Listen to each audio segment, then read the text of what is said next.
되실 수 있도록 저희 역사하여 주시옵소서. 감사합니다. 특별히 오늘 주요 이집트에서 카이로에서 드리는 카이로 비전교회 모든 선교사님들의 예배 가운데 성령의 기름 부심을 허락하여 주시며 홍대 캠퍼스에서 드려지는 예배 가운데 그 홍대 땅 가운데 하나님 놀라운 일들을 행하여 주시옵소서. 감사합니다. 예수님의 이름으로 기도했습니다. 네. 하나님께서 주시는 말씀 사무엘상 8장 말씀입니다. 사무엘상 8장 1절부터 22절까지 말씀인데요. 같이 한 목소리를 듣도록 하겠습니다. 교독하도록 하겠습니다. 8장 1절부터 22절까지 제가 먼저 읽도록 하겠습니다. 사무엘이 늙음에 그의 아들들을 이스라엘 사사로 삼으니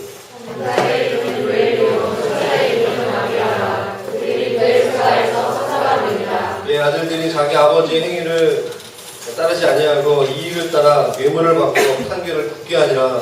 이스라엘 모든 장로가 모여 라마에 있는 사무엘에게 나아가서 그에게 이르되 보소서 당신은 늙고 당신의 아들들은 당신의 행위를 따르지 아니하니 모든 나라와 같이 우리에게 왕을 세워 우리를 다스리게 하소서 한지라. 우리에게 왕을 주어 우리를 다스리게 하였을 때 사무엘이 그것을 기뻐하지 아니하여 여호와께 기도하매 여호와께서 사무엘에게 이르시되 백성이 내게 한 말을 다 들으라. 이는 그들이 너를 버림이 아니요 나를 버려 자기들의 왕이 되지 못하게 함이니라. 내가 너희를 애굽에서 인도하여서 온갖 자식들이 모든 사사를 버리고 바다의 산들의 성기같이 내게 준비하는구나. 그러므로 그들의 말을 듣되 너는 그들에게 엄히 경고하고 그들을 다스릴 왕의 제도를 가르치라. 사무엘이 왕을 요구하는 백성에게 여호와의 모든 말씀을 말하여 이르되 너희를 다스릴 왕의 제도는 이러하니라.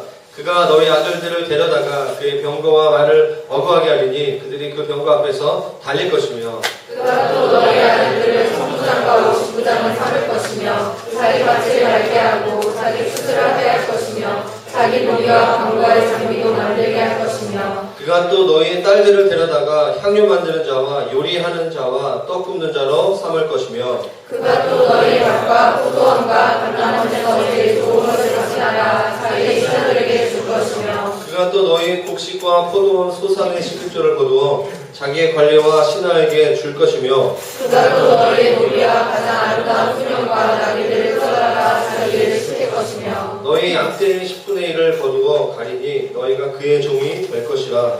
그날에 너희가 너희의 택한 왕으로 말미암아 부르실 때 그날에 여호와께서 너희에게 대답하지 아니하시리라 하니 백성이 사무엘의 말듣기를 거절하여 이르되 아니로소이다. 우리도 우리 왕이 있어야 하느니 우리도 다른 나라가 잡되어 우리의 왕이 우리를 다스리며 우리 앞에 나가서 우리의 싸움을 싸워야 할 것입니다 하는지라. 사무엘이 백성의 말을 다 듣고 여호와께 아뢰매 여호와께서 사무엘에게 이르시되 그들의 말을 들어 왕을 세우라 하시니 사무엘이 이스라엘 사람들에게 이르되 너희는 각기 성읍으로 돌아가라 하니라. 네.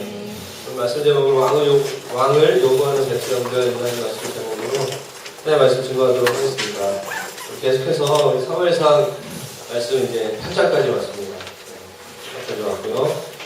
오늘 8장 우리 전 문맥이 되는 7장 15절부터 17절까지 보면 사무엘이 사는 날 동안에 7장 15절을 보면 이스라엘을 다스렸다라고 얘기하고 있습니다. 근데 해마다 매년 그가 어떤 식으로 사역을 했는가 그의 사역의 형태들에 대해서 우리가 알 수 있는데 해마다 베델과 길갈과 미스바로 중요한 세 지역이 있습니다. 베델과 길갈과 미스바라는 그런 도시를 순회하면서 그 모든 곳에서 이스라엘을 다스렸다라고 이야기하고 있습니다. 라마의 17절에 라마에 돌아왔으니 이는 거기에 자기 집이 있습니다. 거기서도 이스라엘을 다스렸으며 또 거기서 여호와를 위하여 제단을 쌓았다라고 이야기하고 있습니다. 사무엘상 1장부터 3장 사무엘의 어린 시절에 대한 얘기가 나오고요. 4장부터 한 6장까지 그 이스라엘 법계에 대한 이야기들, 그리고 7장에 들어서 사무엘이 제사장뿐만 아니라 사사로서의 역할을 담당하는 이야기가 성경 본문에 나옵니다. 사무엘상 1장부터 10장까지의 말씀을 보면 거의 완벽하게 사역하는 내용, 성경에 나와 있는 몇 안 되는 영적 지도자 중에서 거의 완벽하게 사역을 했던, 목회를 했던 그런 인물이 사무엘인 것 같습니다. 그런데 오늘 사무엘의 그 사역에 있어서, 인생에 있어서 굉장히 오점 하나를 우리가 알게 돼요. 안타까운 내용이죠. 그것은 바로 8장 1절에서 3절까지 나와 있는 본문에 알 수 있듯이 그의 자녀에 대한 문제입니다. 자녀에게 사사라는 직분을 세습하는 그 과정 속에서 그 자녀들이 돈을 받고 사사의 직분을 오용하는 것을 보면서 사무엘 인생의 어두운 모습들을 우리가 볼 수 있는 것이죠. 사무엘의 과오, 문제의 발단. 오늘 강의 보시면서 저는 오늘 좀 두 가지 차원에서 말씀을 나누기로 하는데 인간의 어두운 모습들, 인간의 죄성에 대한 얘기를 좀 더 하려고 하고요. 그리고 그럼에도 불구하고 하나님이 얼마나 크신 분인가, 하나님을 얼마나 사랑하시는가에 대한 말씀을 나누기를 원합니다. 문제의 발단, 왕을 요구하는, 백성들이 왕을 요구하게 된 이유에 대한 얘기들을 말씀을 좀 먼저 나누기를 원합니다. 1절 말씀을 보면 사무엘이 늙었다라고 얘기하고 있습니다. 그리고 그의 아들들을 사사로, 이스라엘 사사로 삼았다라고 얘기하고 있습니다. 그 아들의 이름은 요엘이고 또 아비야라는 것이죠. 아비야라는 사람이죠. 정황은 간단합니다. 사무엘이 늙었어요. 굉장히 탁월한 영적 지도자가 늙었어요. 그리고 자기의 아들 둘을 자신을 대신하여, 자신을 이어서 이스라엘의 영적 지도자 사사로 임명한다는 것을 알 수 있습니다. 여러분, 사사는요, 쉽게 말하면 재판관이라는 뜻이에요. 판사, 이런 뜻인 것 같아요. 그 당시에 사사들이 했던 일이 있습니다. 그들의 지위는 정치 그리고 군사 지도자였습니다. 사사라는 이름의 뜻은 재판한다, 다스린다, 구원한다의 의미가 있습니다. 평상시에 사사들이 했던 일은 뭐냐면 재판하는 일, 백성들의 어떤 정치적인 그런 어떤 사람들의 민사의 어떤 일들에 대한 정치적인 다스림. 그러나 공동체가 전쟁이라든가 군사적 어려움이 있을 때는 이렇게 군사 지도자로서 활동하는 것들을 알 수 있습니다. 여러분, 사사의 하나님께서 어떤 한 사람을 공동체의 사사로 부르기 전에 그들의 직업은 굉장히 다양해요. 어떤 사람은 이렇게 기생의 아들이었어요. 첩의 아들이었어요. 누구죠? 입다라는 사람이에요. 어떤 사람은 또 이렇게 직업이 굉장히 다양했던 것을 우리가 알 수 있습니다. 그리고 사사라는 어떤 임무를 다 한 다음에는 원래 자기 자신의 자리로 돌아갔던 것을 우리가 알 수 있습니다. 여러분, 사무엘상의 전 장인 사사기를 보면 이스라엘 백성들이 주변의 나라로부터 공격을 받을 때마다 하나님께서 이스라엘 공동체를 구원하시기 위해서 사사를 그러니까 간단히 이야기하면은 사사는 어떻게 세워지게 되냐면 공동체 가운데 어려움이 있어요. 다른 민족으로부터 공격을 받는 거죠. 공격을 받고 백성들이 하나님께 간절히 부르짖어요. 그 부르짖음을 보고 한 사사를 세우시고 그 사사가 있는 동안에는 공동체가 평안한 것이죠. 근데 그 사사가 죽고 다시 공동체가 죄를 범하고 또 다른 민족에 의해서 공격을 받고 또 하나님께 구할 때 하나님이 사사를 그게 한 10번 넘는 그 시즌 동안 역사에서 반복되는 한 사이클처럼 반복되는 이야기가 바로 사사기 말씀인 거죠. 근데 오늘 1절부터 3절까지 본문을 통해서 사사가 어떻게 세워지는가, 이스라엘 공동체에 문제가 없었어요. 단지 문제가 있는 건 뭐냐면 그 당시에 가장 탁월한 지도자였던 사무엘의 나이가 늙은 거예요.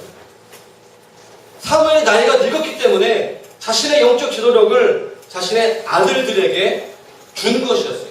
그게 문제의 시작이라는 것이죠.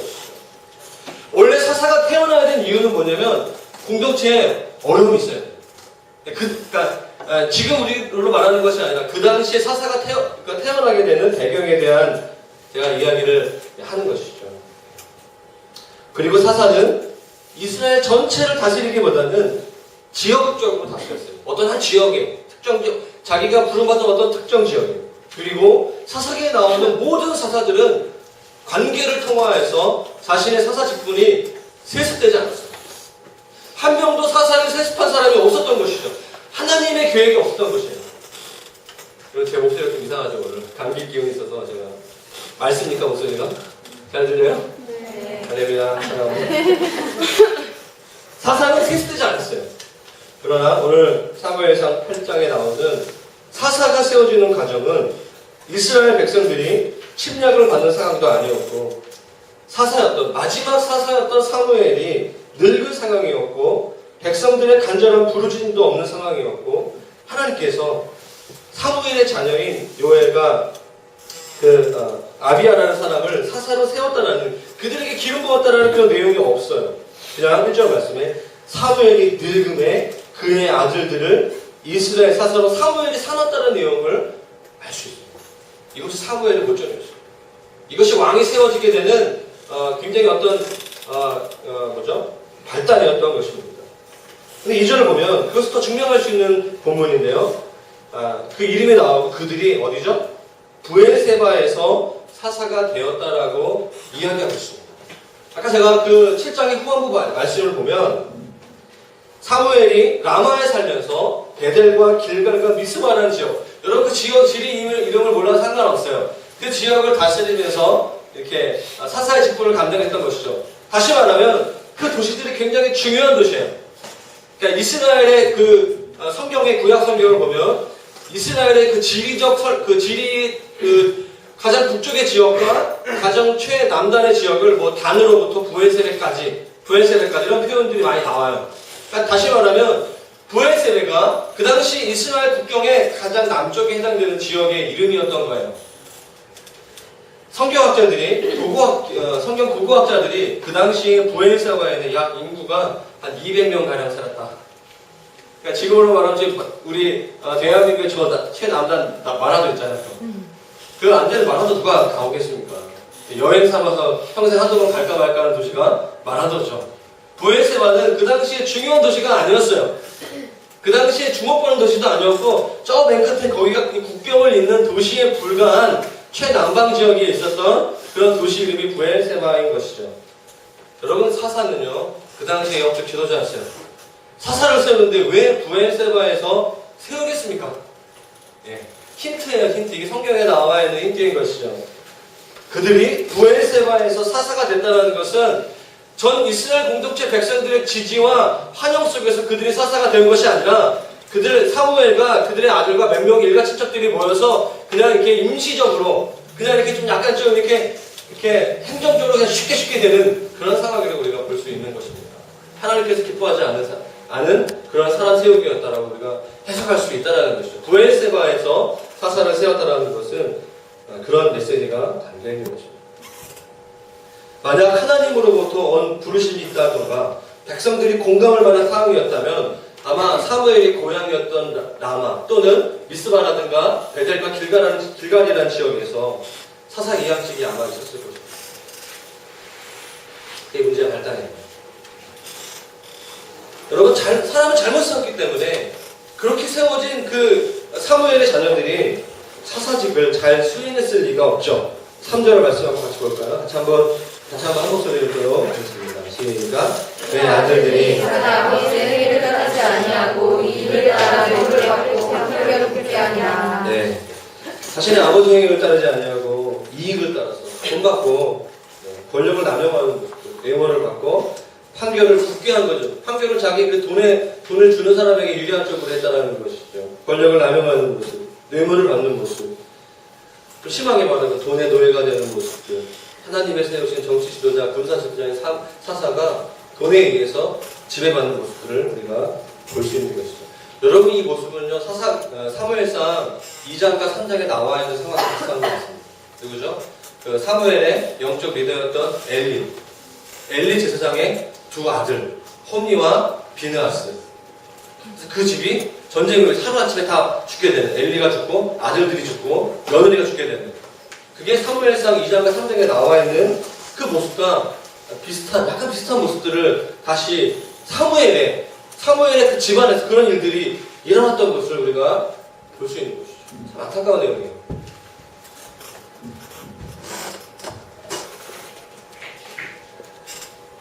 제가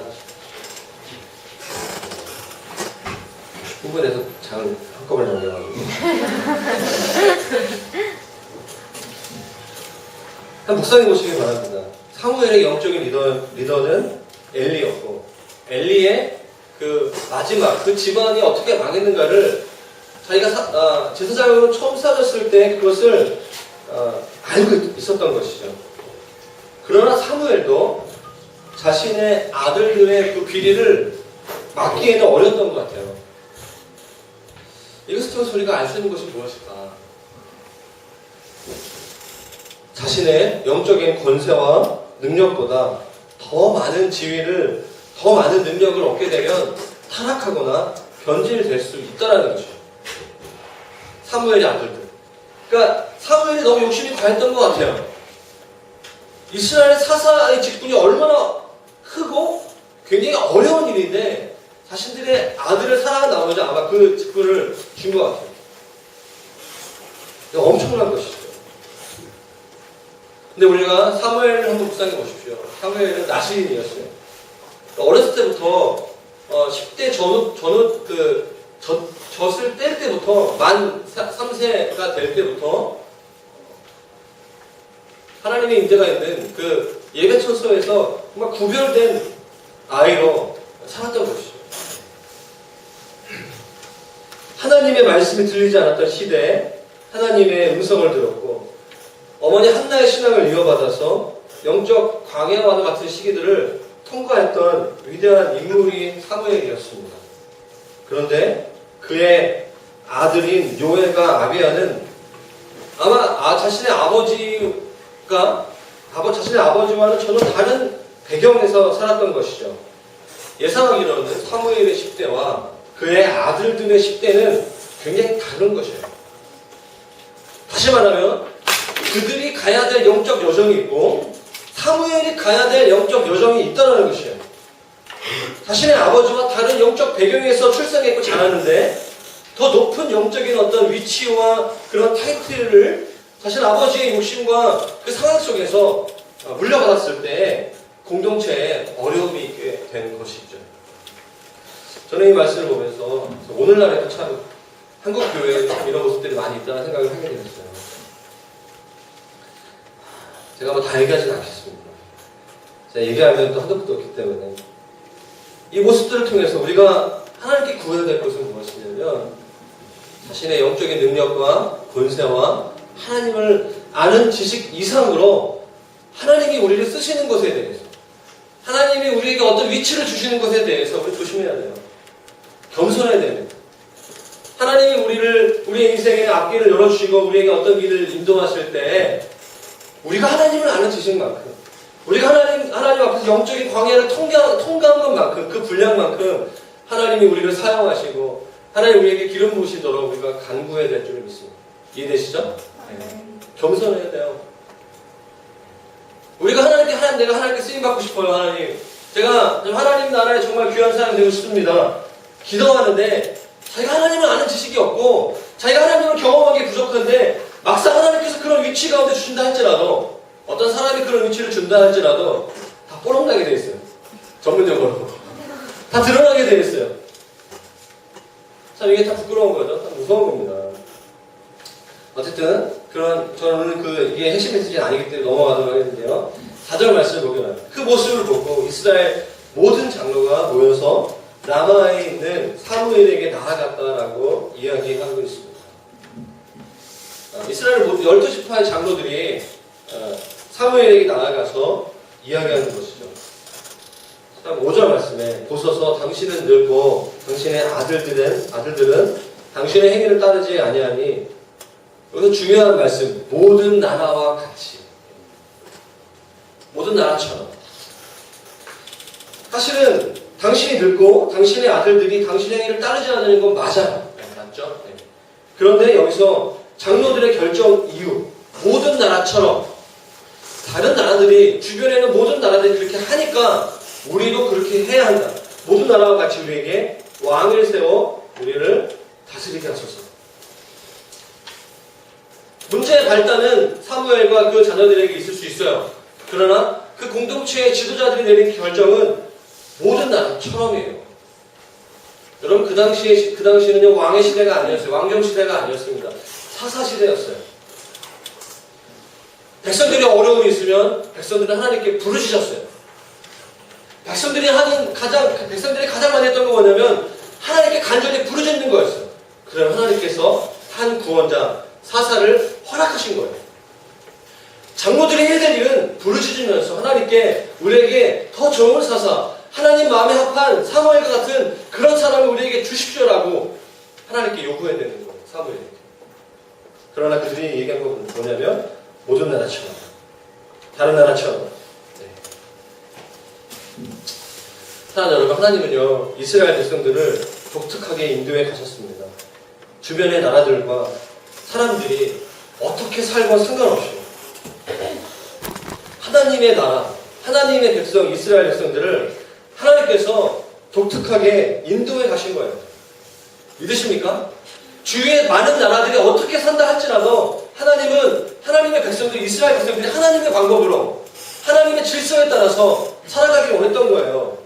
이 시대에 많은 사람들이 어떻게 살아가는가와 상관없이 교회는 하나님의 백성은 하나님이 다스리는 독특한 그런 방식과 라이프 스타일대로 하나님의 방법대로 살아가야 될 줄로 믿습니다. 근데 그 공동체의 지도자들이 모든 나라와 같이 다른 사람들이 이렇게 하니까 우리가 이렇게 가야 된다라고 사무엘에게 요구하는 것을 우리가 알 수 있습니다. 더운 것 같은데 여러분? 혹시 더우십니까? 약간 틀어주실 것 같아요. 여러분 그 당시에 다른 나라들, 모든 나라들을 좀 보기를 원하는데요. 고대 근동 지역에 그 왕이 있었는데 세 가지 유형의 왕이 있었어요. 첫 번째 왕은 왕 이름으로 신이었어요. 신과 같은 권력자. 그 당시 아시리아, 시리아, 그리고 바벨론, 그리고 애국, 이집트 그런 나라들의 왕은 절대 권력자였고 종교 지도자였습니다. 신이었어요. 신이었어요. 신과 동일한 능력을 가진 사람이 왕이었어요. 또 두 번째 왕의 유형이 있었는데 군사 지도자 유형의 왕이었어요. 그러니까 군사적 어떤 힘이 있는 것이죠. 신적 존재까지는 아닌데 군사적으로 힘이 있는. 그래서 그 성경에 나와 있는 그 여호수아 세대들이 가나안을 이렇게 점령할 때 가나안 땅의 왕들, 어떤 왕들의 이름이 막 나오잖아요. 그들이 그런 왕의 유형이었습니다. 세 번째로 왕인데 부분적으로 백성의 뜻을 받아들여서 그 부족 집단의 리더로 선출되게 되어서 또 그 왕이 되었고 또 왕을 세습하는 경우 이스라엘 백성들이 그런 왕이었던 것이죠. 그리고 에돔, 에서의 후예들 에돔, 그리고 룻의 자녀들이었던 모함과 암몬이 이런 왕들을 세웠던 것이죠. 오늘 설교가 좀 지루한 것 같은 느낌이 좀 드는데 지루한가요? 그 배경 지식을 좀 이해할 필요가 있기 때문에 제가 얘기를 하는 것입니다. 세 종류의 왕이 있었어요. 그런데 6절 말씀 같이 한번 읽어보도록 하겠습니다. 우리 살짝 6절 말씀 시작. 우리에게 왕을 주어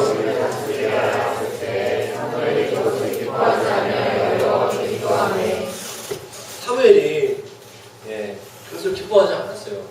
백성들이 원했던 왕은 그 왕이 하나님 대신하는 왕도 아니었고 어떤 군사적 어떤 강력한 왕도 아니었고 그 부족장들의 리더. 우리의 문제는 지금 이스라엘 백성들 우리 공동체가 처한 문제는 이 주변의 블레셋 민족이라든가 여러 가지 이제 민족들이 이렇게 우리를 공격하고 있는데 우리는 12지파로 나눠져 있어가지고 한 어떤 그 대표적 어떤 장로가 아닌 어떤 리더십이 부재하기 때문에 우리를 정치적으로 하나로 묶을 수 있는 그런 왕을 요구했던 것이에요.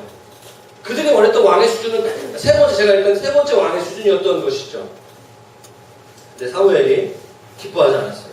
여러 가지 이유가 있겠지만 자기 자식을 잘못 키운 것에 대한 안타까움도 있었을 것이고 또 사사직을 거절하는, 그래서 신뢰하지 않는 백성들을 보면서 사사인 자신을 거절하는 것 같은 그 거절감으로 인한 마음이 상한 것도 아마 있지 않았을까.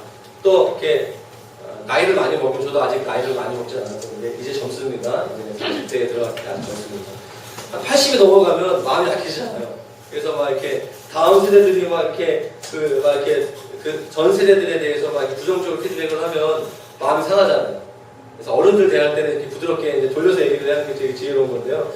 사무엘이 나이가 많아서 아마 마음의 상처가 더 되지 않았을까 생각도 한편으로는 그런 걸로 주장하지는 않네요. 근데 세 가지로 이렇게 묵상해 봤는데, 어쨌든 중요한 것은요, 하나님께서 내린 이 7절, 8절 말씀이 오늘 본문의 핵심 메시지가 되는 거예요. 네, 같이 한번 보기를 원합니다. 7절 말씀 같이 읽겠습니다. 시작. 여호와께서 사무엘에게 이르시되 백성이 내게 한 말을 다 들으라. 이는 그들이 너를 버리게 하여 나를 버려 자기들의 왕이 되지 못하게 하느니라. 이 7절 말씀이 되게 중요한 말씀입니다.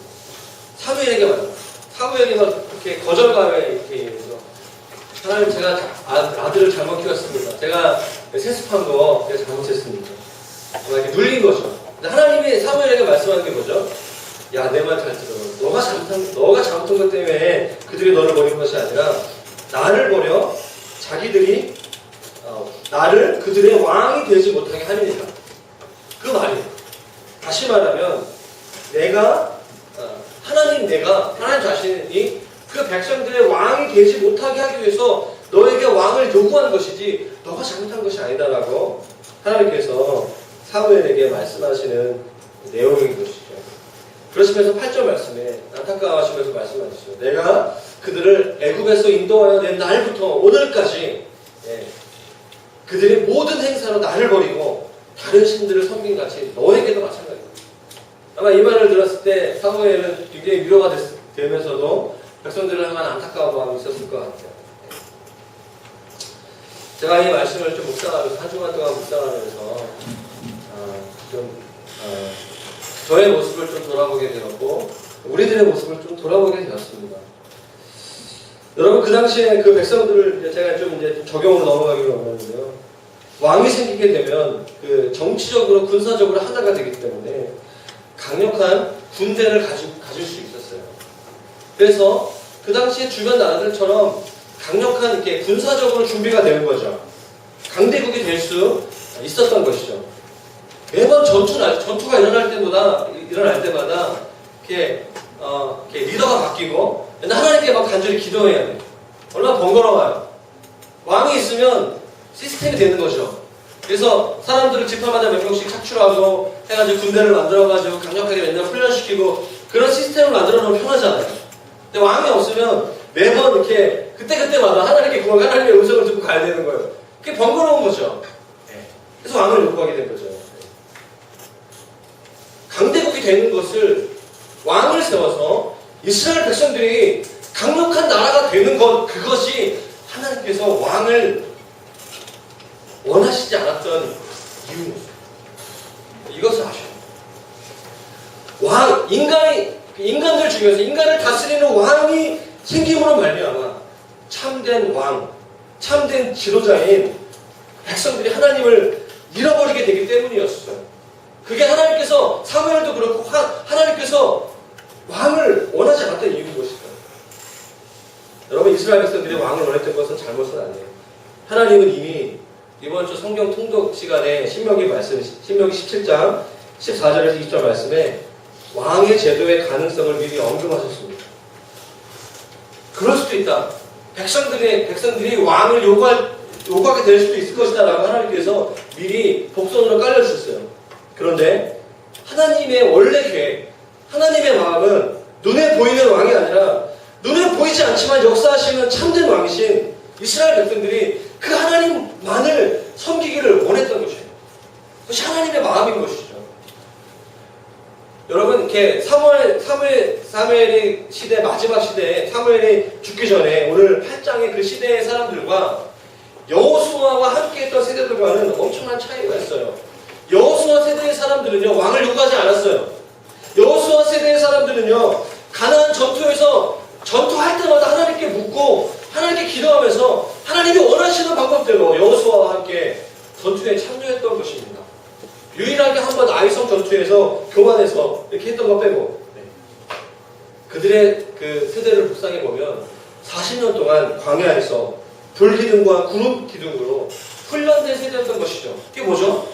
하나님 구름 기둥이 있으면 머물고 그 기둥이 움직이게 되면 움직이는 거예요. 주님 말씀하시면 내가 나아가고, 주님 뜻이 아니면 내가 멈춰서는, 하나님의 말씀에 철저하게 순종하고 하나님의 말씀에 따라가는 그 훈련들을 40년 동안 한 세대라는 것이죠. 왕이 필요 없었어요. 하나님의 말씀을 듣고 하나님께서 원하시는 대로 갈 수 있었던 것이죠. 하나님이 계시기 때문에 어떤 전쟁이 있다 할지라도 우리는 반드시 승리한다 라는 믿음의 확신이 있었던 것이죠. 지금 사무엘상 8장에 나와 있는 백성들은 사무엘의 자녀들이 뇌물을 받고 그 상황은 이해가 되죠.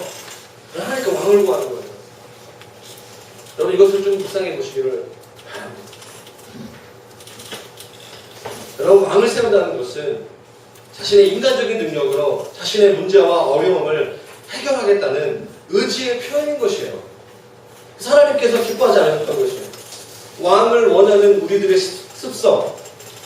로마서의 말씀에 나와 있는 것처럼 우리는 본질상 진노의 자녀이고 죄의 자녀였던 것입니다. 우리는 그냥 본능적으로, 우리 기질적으로 하나님을 왕으로 믿는 것보다는 눈에 보이는 왕을 원하는 것이죠. 말씀 한 구절만 찾아볼까요? 마태복음 6장 말씀입니다. 네. 마태복음 6장 말씀. 6장 1절 같이 한번 읽어볼까요? 6장 1절 시작. 사람에게 보이려고 그 앞에서 너희를 생각하지 않고 주의하라. 그렇지 않으면 하늘에 계신 너희 아버지께 상을 받지 못하느니라. 2절 말씀 한번 읽어볼까요? 시작. 그러므로 구제할 때 외식하는 자가 사람에게 영광을 얻으려고 땅과 머리에 사는 것 같이 너희가 대답하를 불지 말라. 진실로 너희에게 이르노니 너희 장사하는 일이 못하느니라. 여러분 마태복음 6장은 산상수훈이죠. 예수님께서 신약의 굉장히 중요한 메시지를 한 편의 설교로 하셨던 말씀입니다. 그 중에 6장 정 가운데 있는 말씀이고요. 6장 1절부터 특별히 한 18절까지 말씀은 외식에 대한 말. 에어컨 다 꺼주시면 좋을 것 같아요. 외식에 대한 말. 여러분 이렇게 1절을 보면 사람에게 보이는 거예요. 신앙생활의 동기가 사람에게 보이는 것이죠.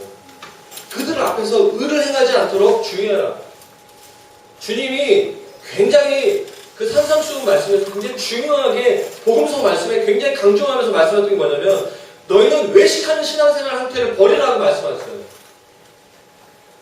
쉽게 말하면 외식의 정의를 내리면요 사람들에게 보이려고 사람들 앞에서 의롭게 하는 것이에요. 이게 죄라는 것이에요. 이게 우리의 본성이라는 것이죠.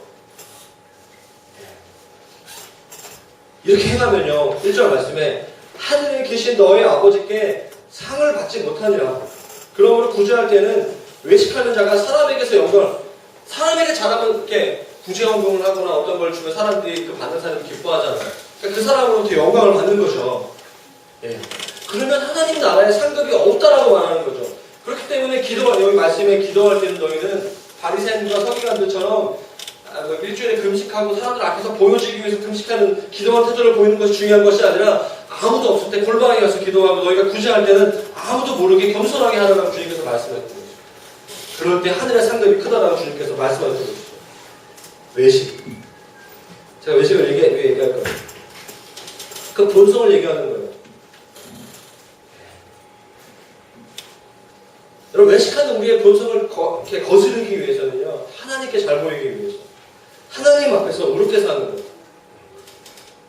다시 말하면 오늘날로 말하면 아무도 보는 사람이 없을 때 하나님의 시선을 느끼는 사람, 그리고 그 시선 앞에서 모든 생각과 행동을 사로잡아서 하나님이 기뻐하시는 대로 행하는 것, 그것이 하나님을 왕으로 섬기는 사람의 라이프 스타일인 것입니다. 그 훈련이 영성 훈련이에요. 영적 훈련은 경건 훈련은 다른 것이 아니라 하나님의 임재 앞에서 살아가는 것이죠. 저를 따라해 보시겠어요? 하나님의 임재 앞에서 사는 것이 영적 훈련입니다. 영적 훈련입니다. 진정한 제자 훈련은 이것으로부터 시작되는 거예요. 제자 훈련은 1단계, 2단계, 복음학교, 제자학교, 중보기도학교, 사역자학교 이것을 마치는 것이 아니라 그 모든 단계마다 가장 기본 베이직은 뭐냐면 하나님의 임재 앞에서 살아가는 것을 훈련하는 것이에요. 그게 영성 훈련이에요. 감기 걸리니까 목소리가 되게 막 이렇게 안타까운데 여러분도 지금 저는 되게 안타까워요. 그렇기 때문에 진정한 영성 훈련은 24시간 진행되는 거예요. 일주일에 하루만 되는 것이 아니에요. 주일날 예배 드리는 것도 중요합니다. 그러나 월요일부터 토요일까지 우리가 날마다 거하는 직장과 캠퍼스에서의 영적 훈련이 더 중요한 것이에요. 제가 선교단체에서 훈련받은 것 중에 가장 도전받은 것이 무엇이냐면 이원론적인 사고방식이에요. 거룩한 것과 거룩하지 않은 것의 그 구별을 깨트리는 거죠. 거룩한 직업은 목회, 거룩하지 않은 것은 세상의 직업들, 거룩한 날은 안식일, 거룩하지 않은 날은 평일, 거룩한 장소는 교회, 거룩하지 않은 것은 세상. 이런 생각이 제 마음속에 너무나 많이 있었던 것이죠. 할렐루야. 이게 깨져야 돼요. 이게 깨져야 돼요. 우리가 하나님의 그 임재 안에, 하나님의 시선 안에서 우리가 살아가는 그 장소가 하나님 나라인 줄로 믿습니다. 그것이 우리가 하나님의 임재 안에 거할 때 그것이 우리가 가는 그 거리마다 그것이 하나님 나라가 회복되는 거예요. 저는 교회의 본질은 장소에 있지 않다고 생각해요. 교회는 우리 자신이에요. 우리가 하나님과 함께할 때 우리가 가는 곳이 교회가 세워지는 것이고 하나님 나라가 세워지는 것이죠. 여러분, 두 번째 좀 보게 하는 것은 영성훈련에서 가장 중요한 것이 무엇일까? 영성훈련의 가장 중요한 것, 그 하나님의 임재를 경험하는 데 있어서 가장 중요한 것은 바로 믿음이에요. 히브리서 11장 말씀 한번 볼까요? 히브리서 11장 말씀 같이 읽도록 하겠습니다. 히브리서 11장 1절에서 3절까지 말씀 같이 한번 한 목소리로 찾으신 줄 알고 읽도록 하겠습니다. 시작. 믿음은 바라는 것들의 실상이요 보이지 않는 것들의 증거니 믿음으로 모든 세계가 하나님의 말씀으로 세워진 줄 우리가 아나니 보이는 것은 나타나는 것으로 발견된 것이 아니에요. 이 말씀 자세히 보셔야 돼요. 믿음은 뭐죠? 바라는 것들의 실천하는 거예요. 바라는 것은 미래형이죠. 내가 바라는 것, 지금 나에게 있는 걸 바라지 않잖아요. 그렇죠? 내가 바라는 것을 하나님께 구하는 것인데 구할 때 중요한 것은 11장 6절 말씀처럼 11장 6절 말씀처럼 믿음이 없이는 하나님께 기쁘게 하지 못하느니 하나님께 나아가는 자는 반드시 그가 계신 것과 또한 그가 자기를 찾는 자에게 상 주시는 이신 믿어야지. 우리가 바랄 때 하나님께서 우리에게 상을 주시고 우리의 인생에 형통케 하시는 것을 그분을 믿어야 한다는 것이죠. 할렐루야. 하나님께 기도할 때는 반드시 하나님이 살아계신 것과 하나님이 내 기도를 들으신다는 것과 나의 기도에 하나님이 응답하신다는 것을 믿어야 하는 것이에요. 믿습니까? 이 믿음이 회복되기를 축원합니다. 이 믿음이 없으면 기도할 수가 없어요. 신앙생활 할 때 영적 훈련을 할 수가 없는 것이죠. 하나님의 임재 가운데로 들어갈 수 없는 거예요. 왜? 하나님이 살아계신 것도 믿지 않고 하나님께 기도하는데 나에게 주지 않을 것에 대한 확신이 있기 때문에 상처가 너무나 많죠. 여러분, 우리가 하나님의 임재를 경험하기 위해서 진정한 제자훈련을 하기 위해서 우리가 하나님이 우리의 왕이 되신다는 것을 우리가 확실히 알게 가장 중요한 것 중에 하나가 뭐냐면 믿음이에요. 3절 말씀. 11에서 11장 3절 말씀. 믿음으로 모든 세계가 하나님의 말씀으로 지어진 줄 아나니. 모든 세계가 하나님의 말씀으로 지어진 것을 어떻게 알죠? 믿음으로 알아요. 믿음이 없으면 이 세상의 모든 것이 하나님의 말씀으로 지어진 것을 믿지 못하는 거예요. 다른 관점으로 세상을 바라본다는 거예요. 기독교 세계관의 가장 첫 시작은 뭐냐면 창조론이죠. 이게 헷갈리는 거예요. 이게 정리가 안 되기 때문에 이 세상을 바라보는 관점이 굉장히 하나님을 모르는 사람과 똑같은 것이에요. 동원이 이 세상의 가장 중요한 거예요. 하나님 믿는 사람과 하나님 믿지 않는 사람의 가장 차이가 뭐죠? 하나님이 이 세상을 창조했다는 거예요. 하나님 믿지 않는 사람의 가장 큰 세계방식이 뭐냐면 내가 이 세상의 주인인 것이죠. 하나님이 이 세상의 주인이 아닌 거예요. 그렇기 때문에 내 인생을 알 수가 없어요. 그러니까 내 인생의 먼 훗날을 위해서 돈을 잘 많이 모으는 것이 굉장히 중요한 철학이죠. 가치관이에요. 오늘 3절 후반부를 보기를 원합니다. 우리가 하나님 보이는 것은 나타난 것으로 말미암아 된 것이 아니니라. 우리 눈에 보이는 모든 것은 이미 나타난 것으로 말미암아 된 것이 아니라는 거예요. 이미 우리의 눈에 보여지는 어떤 것으로 된 것이 아니라는 것이에요. 무슨 말인지 이해되세요? 이게 좀 이해되시기를 축원합니다. 더 더 보기를 원하는데요. 믿음의 눈이 열려야 되는 관점에서 마태복음 아까 읽었던 말씀, 마태복음 6장 말씀인데요. 마태복음 6장 22절 말씀입니다. 다시 한번 찾아보겠습니다. 마태복음 6장 22절 말씀. 6장 22절과 23절을 같이 읽도록 하겠습니다. 우리 큰 소리로 시작. 너는 눈이 그러므로 내 눈이 성하면 온몸이 밝을 것이요 눈이 나쁘면 온몸이 어두울 것이니 그러므로 내게 있는 빛이 어두우면 그 어둠이 얼마나 하겠느냐. 여러분 마태복음 아까 읽었던 말씀 의식에 대한 얘기죠. 의식에 대한 말씀을 18절까지 하시면서 부모께서 19절 말씀에 하나님 나라에 대한 이야기를 하면서 염려에 대한 얘기를 하십니다. 염려에 대한 이야기를 하시면서 보물에 대해서 얘기를 하십니다. 19절 말씀에 보물을 땅에 쌓아주지 말라. 오직 너희를 위하여 너의 모든 재정과 모든 너의 가장 소중한 게 여기는 어떤 것, 그 보물을 하늘에 쌓아두라라고 말씀하시면서 보물이 있는 곳에 너의 마음도 있다라고 주님은 오늘 읽었던 말씀 바로 전 구절에 21절 말씀에 말씀하시는 거죠. 보물에 대한 얘기를 하시면서 눈에 대한 얘기를 하시는 거예요. 연결이 있다는 말씀이죠. 눈은 몸의 등불이니 그러므로 내 눈이 성하면 온 몸이 밝을 것이요. 눈이 밝으면 온 몸이 밝을 것이고 눈이 나쁘면 온 몸이 어두울 것이다 라고 주님께서 말씀하시는 거예요. 여러분 지금 이 땅에 많은 사람들이요 예전에는 저희 세대만 해도 이렇게 저보다 먼저 해놨던 분들이 라섹 수술이라든가 그런 거를 경험해 본 적이 거의 없어요. 눈 나쁘면 안경 쓰는 거죠. 지금은 눈 나쁘면 라섹 수술하면 돼요. 눈이 좋아져요. 저한테도 몇몇 분들이 라섹 수술하면 참 좋다고 저한테 얘기를 했던 적이 있어요. 나는 하고 싶지 않다. 왜냐면 안경이 있기 때문에 눈이 굉장히 작은 눈이 좀 커버된다 이렇게 하면서 아우 이렇게 그래서 제가 이제 어저께 이번 주에 보니까 최근에 안경테들이 이렇게 보니까 굉장히 두꺼운 안경테가 유행인 것 같아요. 윤정씨도 보니까 되게 연예인 치고는 가수 치고는 별로 못생겼잖아요. 그래서 이제 저가 잘생겼지만 안경이 되게 멋있더라고. 슈퍼스타 K 보니까 안경이 되게 멋있어. 그래가지고 저희 아내가 여보 저 안경을 바꿔줄까? 내가 너도 이렇게 좋아하는 농담입니다. 진지하게 들으시는 분들은 되게 좀 당황스럽습니다.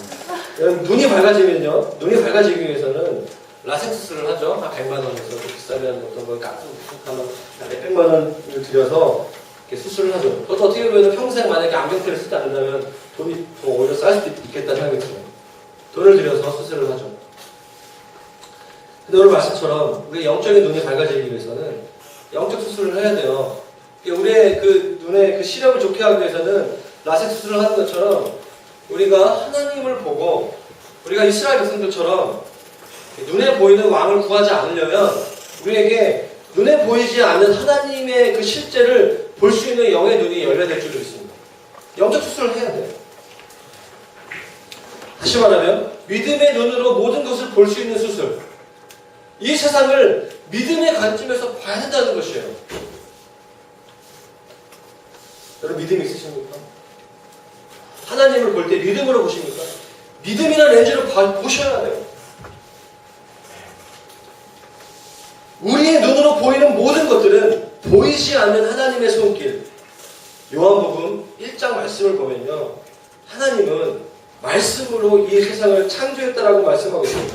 제가 한번 읽어볼까요? 태초에 말씀이 계시니라. 이 말씀이 하나님과 함께 계셨으니 이 말씀은 곧 하나님이시라. 그렇게 말씀하시는 3절 말씀에 만물이 그 말씀으로 말미암아 지은 바 되었으니 지은 것, 다시 말하면 보이는 것, 이 세상에 보이는 모든 것들이 하나도 그가 없이는 된 것이 없습니다.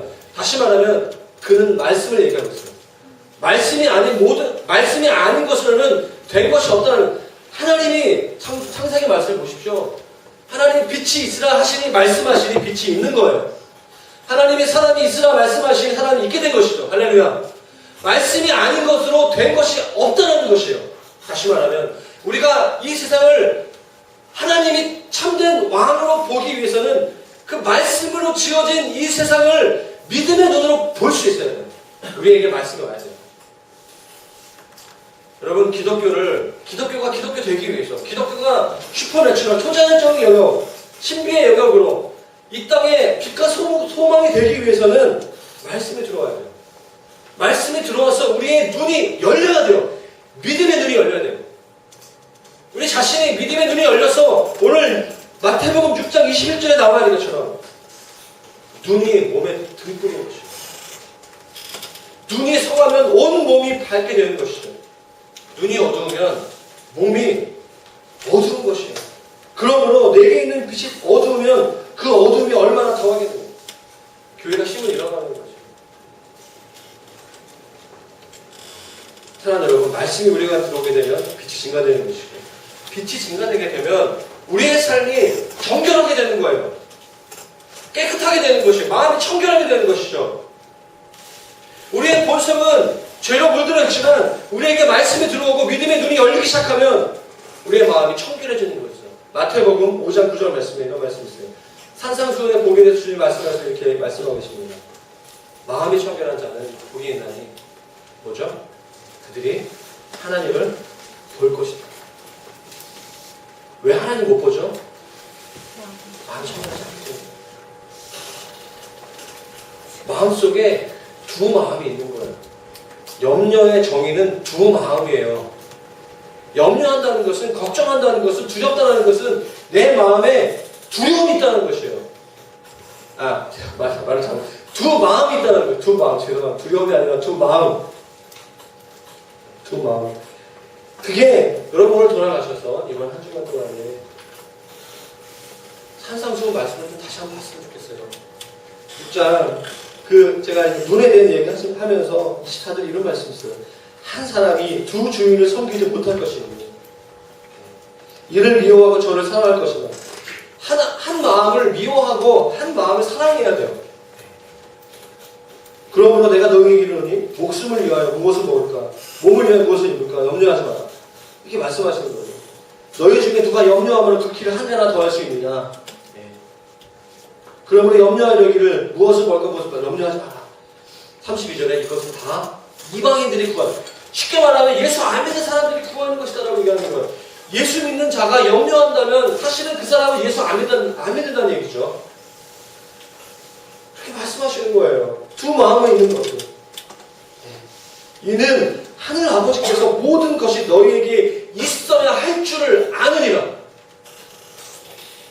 주님이 아주 멋있는 말씀하시죠. 그러면서 중요한 말씀하시죠. 그 다음 말씀에 그런즉 너희는 먼저 그의 나라와 그의 의를 구하라.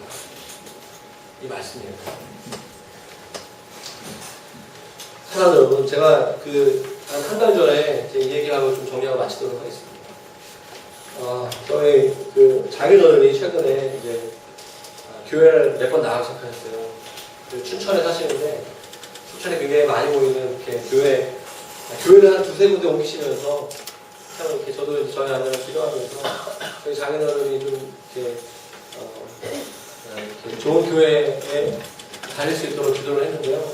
감리교 중에 한 교회를 이제 다니셨는데 그 교회가 셀 모임이 있는 교회였어요. 그래서 교장 선생님이잖아요. 저희 장인어른 60이 넘으셨고 가르치는 거 좋아하고 막 이렇게 하는 그런 분이 셀 모임에 갔는데 3시간을 한다는 거예요. 와, 그래가지고 먹을 거 주는 것까지 좋았대요. 밥 먹을 거 좋아하는데 무슨 얘기를 내가 봤을 때는 다 그 말인 것 같은데 1시간만 하면 되는 건데 무슨 사람을 거의 이렇게 이게 힘들게 하시면서 이렇게 3시간이나 나를 붙잡고 끝나기 11시다. 어떻게 그 사람들은 어떻게 저렇게 사냐 이렇게 하면서 저한테 사위 어떻게 생각하냐 이렇게 우리 김 목사 저한테 이렇게 하시면 어떻게 생각하냐 어떻게 그럴 수가 있는지 제가 좀 그런데 셀모임만 좀 1시간만 해야 되는데 이렇게 하면서 우리 교회 묵상이 됐습니다. 그리고 최근에 우리 교회 처음 셀모임 온 사람이 새신자랑 사회자들이 어떻게 생각할까 이렇게 많이 돌아보게 됐어요. 그래서 이렇게 최근에 우리 셀모임 하는데 우리 종민 형제 저희 교회 나와서 얼마 안 되잖아요. 눈치가 보여. 종민 형제 우리 아버지 장인어른 같이 생각하면 어떻게 할까 이렇게 제가 고백하는데 제가 그런 마음이 들었어요. 짧게 하려 되도록 하겠는데요. 그런 얘기 하시면서 그런데 그 목사님이 참 대단하시더라. 목사님이 설교하시는데 우리 장인어른이 설교를 잘 들으시는 것 같아요. 그래서 목사님 설교하시는데 정말 어떻게 그 목사님은 설교안을 안 보시고 다 하셨나 봐요. 그래서 어떻게 그 설교안도 안 보고 다 그 말씀을 외워가지고 어떻게 그렇게 하는가. 그래가지고 그 설교 예문 중에서 그 목사님이 읽었던 책 내용들 막 이렇게 얘기하셨는데 자기들이 야, 진짜 목사들 대단하다. 정말 공부를 그렇게 하고 본인은 이제 그 예전에 임명고시 같은 거 볼 때 그 당시에 임명고시도 없었어요. 그냥 이렇게 그때 이후로 공부를 거의 이렇게 많이 이렇게 안 하시면서 만약에 목사처럼 그렇게 열심히 공부하고 책 보고 막 이렇게 준비하고 막 이렇게 살아서 했으면 돈을 많이 벌었을 텐데 막 이러면서 이제 약간 자기 노는 관점에서 봤을 때 우리 사위도 참 처음 볼 때는 참 변변치 않고 도대체 뭐하는 인간인가 약주 드시면서 저한테 얘기하는 거예요. 이렇게 그래서 그렇게 마음에 안 들고 그러는데 시간이 지나고 이제 7년, 8년, 9년이 되면서 참 사위 같은 사람이 없다. 참 성실하고 참 진정이고 참 이렇게 훌륭한데 대단한 게 아니라 진짜 얘기하는 거예요. 끝까지 들어요. 끝까지. 우리 참 사위 훌륭하고 그러는데 참 안타까운 것은 그렇게 열심히 공부하고 그렇게 열심히 학위를 받고 성경을 알고 그러는데 왜 그것밖에 못 보는가? 그게 결론이었어요. 그렇게 많이 하고 그러면 이렇게 내 사위가 만약에 목회 안 하고 비즈니스를 하던가 그냥 이렇게 직장 다녔으면 우리 사위 우리 딸 이렇게 더 많이 돈 벌게 하고 성공했을 텐데 우리 장모님이 옆에서 한마디 하시는 거죠. 그러면서 다시 또 이렇게 분위기가 좀 이렇게 안 좋게 되는 다시 일단 농담식으로 제가 얘기했는데요. 저희 아버지가 이렇게 저희 장인어른이 이해가 안 되시는 거죠. 이제 교회 나가신 지 얼마 안 됐는데 저렇게 열심히 책 보고 저렇게 열심히 공부하고 하는데 이해가 안 되시는 거예요. 그 목사님들 저도 그렇게 그 얘기 들으면서 오늘 설교하면서 준비하면서 그런 생각이 들었어요. 오늘 마태복음 6장 20절 말씀처럼 너희를 위하여 보물을 하늘에 쌓아두라. 제가 20대 중간에 부르심을 받고 목회자로 이제 살아가는 그 부르심에 순종했을 때 제 마음속에 가장 큰 어떤 동기는 이거였어요. 저는 하나님 나라에 나의 모든 상급을, 나의 모든 어떤 그 헌신이라고 하는 헌신, 세상적으로 봤을 때 돈을 벌지 못한다거나 또 어떤 여러 가지 것들을 부족하다 할지라도 하나님 나라에 나는 부자다. 제 삶에 이게 굉장히 강력한 동기부여였어요. 사람들이 저한테 에너지가 많다. 이렇게 열심히 생각하냐. 그렇게 했을 때 저와 하나님과의 관계 속에서 제 안에 어떤 다른 것보다 욕심이 뭐냐면 욕심이라는 표현을 쓰고 싶어요, 사실은. 하나님이 나를 이 모든 것을 하나님께서 살아계시고 나의 이 모든 수고와 노고를 아신다면 나는 하나님 나라에 정말 부자겠다라는 생각이 들었어요. 너무 그래서 기뻤어요.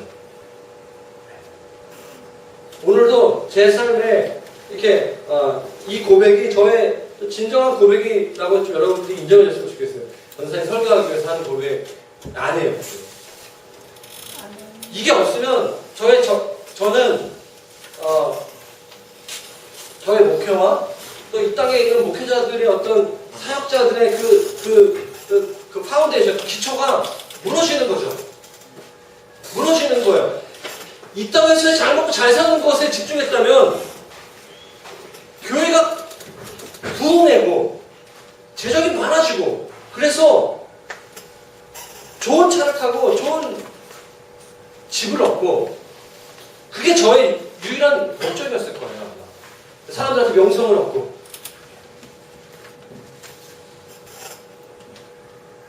그러나 이 땅에서 목회가 잘 되지 않건 재정이 어렵건 사람들이 인정해주건 인정해주지 않건 내가 하나님 앞에서 그의 나라와 그의 일을 먼저 구할 때에 하나님이 그것을 아시고 하나님 다 쌓아두실 거라는 것을 내가 믿는다면 오늘 내가 하는 모든 작은 섬김과 노력도 할 수 있는 거죠. 셀리더들에게 도전하고 싶어요. 여러분들이 사람들보다 먼저 시간을 내거나 재정을 헌신하거나 먼저 그들을 위해 사는 어떤 기도와 모든 것들은 하나님 나라의 상급에 쌓여지는 거죠. 이게 없으면 어떻게 생각이 될까요? 열받아요. 아쉬워요. 손해보는 것 같아요. 그렇죠?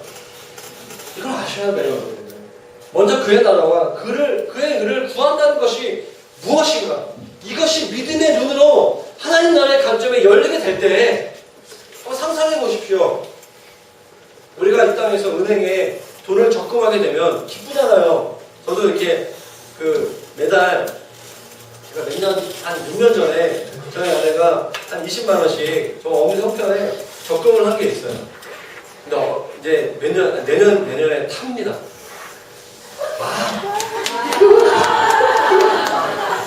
날짜는 비밀이에요. 저한테 연락 올 것 같아가지고.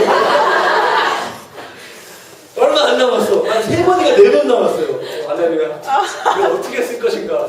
저희한테 굉장히 큰 돈인데요. 대박이에요. 기대가 되죠. 여러분 상상해 보십시오. 오늘 내가 먼저 그의 나라와 그 의를 구할 때 카운트가 하나님 나라에 쌓여지는 거예요. 통장에 있는데 20만 원, 40만 원, 60만 원, 80만 원. 나중에 할증이 붙어가지고 갑자기 불어가지고 이렇게. 상상해 보십시오. 얼마나 기뻐요. 하나님 나라의 일을 할 때 그것을 상상하시면서 기쁨으로 일하시기를 축원합니다. 아멘. 아멘. 아멘. 우리 안에 그런 하나님 앞에 나아가는 데 있어서 하나님의 일을 하는 데 있어서 마음이 청결한 자의 복 순수한 거죠. 그의 나라와 그의 일을 구하는 삶 하늘 나라를 바라보는 것. 저는 이 시대에 특별히 한국 교회와 시대의 많은 청년들에게 필요한 것이 종말론적인 세계관이라고 저는 믿습니다. 주님의 나라 마지막 세대 그 뭐죠? 내가 살아있는 동안에 주님을 다시 만날 수 있다는 거예요. 이게 우리 교회의 되게 중요한 정체성이거든요. 지금 천국 복음이 모든 민족 가운데 증거되고 있습니다. 엄청난 부흥들이 온 열방 가운데 일어나고 있어요. 우리가 무엇을 위해서 우리의 젊음과 우리의 시간을 살아야 되겠습니다. 말씀을 맺도록 하겠는데요. 제가 오늘 말씀을 잘 전하지 모르겠어요. 제가 저희가 이렇게 어제 오늘 거의 4개월 했어요. 정말 말씀 못 전할 줄 알았는데 또 말씀 전하려고 하니까 힘이 막 생겨가지고 참 놀라운데요. 이 말씀 하면서 같이 읽고 같이 기도했으면 좋겠네요. 예배소서 1장 18절 말씀입니다. 같이 한번 찾아봤으면 좋겠습니다. 예배소서 1장 18절 말씀. 예배소서 1장 18절 말씀. 같이 한 목소리 읽도록 하겠습니다. 시작. 너의 마음의 눈을 밝히라. 그의 부르심의 소망이 무엇이며 성도 안에서 그 기업의 영광의 풍성함이 무엇이며. 오늘 같이 우리가 기도하기 원하는 것은 우리의 마음의 눈이 밝히는 것을 위해서 기도했으면 좋겠어요. 눈에 보이지 않는 왕이신 하나님, 그 하나님을 우리가 알기 위해서는요, 제가 얘기했죠? 믿음의 눈이 열려야 됩니다. 24시간 주님을 바라보는 영적 훈련들이 필요해요. 그 믿음의 눈이 이렇게 열리기 위해서는 하나님의 말씀이 우리 가운데 들어와야 됩니다. 하나님 말씀 우리 가운데 들어오게 되면 우리의 마음이 청결해지죠. 먼저 그의 나라와 그의 의를 구하는 삶을 살기를 결정하게 되면요, 청결한 자에게 주는 복은 하나님을 보는 거예요. 저는 이것처럼 강력한 복이 없다고 생각합니다. 있습니까? 하나님을 보는 거예요. 보이지 않는 이 3차원의 세계 속에서 하나님이 어떻게 이 세계를 경영하시고 하나님 지금 내 삶 가운데 어떻게 역사하고 계시며 이 교회를 어떻게 운영하고 계시고 이 대한민국 북한을 지금 어떻게 움직이고 계시고 이것을 보게 되면 우리의 삶의 모든 우선순위와 우리의 삶의 초점이 바뀌게 되는 것이죠. 그래서 오늘 우리 같이 기도했으면 좋겠습니다. 부르짖으면서 기도할 때 하나님 오늘 우리의 마음의 눈이 열리게 하여 주십시오. 우리의 마음의 눈이 청결해지기를 원합니다. 우리가 두 주인을 섬기고 있다면 한쪽에 그 눈이 멀어졌다면 우리에게 어떤 시간과 우리의 돈과 어떤 여러 가지 것 때문에 눈이 멀어졌다면 하나님 우리의 눈이 하나님을 향하여서 열릴 수 있도록 이 시간에 진리의 빛을 허락하여 주시고 이 공동체가 함께 기도할 때 마음의 눈을 밝혀 주시옵소서. 하나님이 이 땅에 우리를 부르심의 소명이 무엇인가 우리로 하여금 알게 하여 주시옵소서. 우리 한번 주여 한번 부르짖고 기도하며 나아갔으면 좋겠습니다. 기도하겠습니다.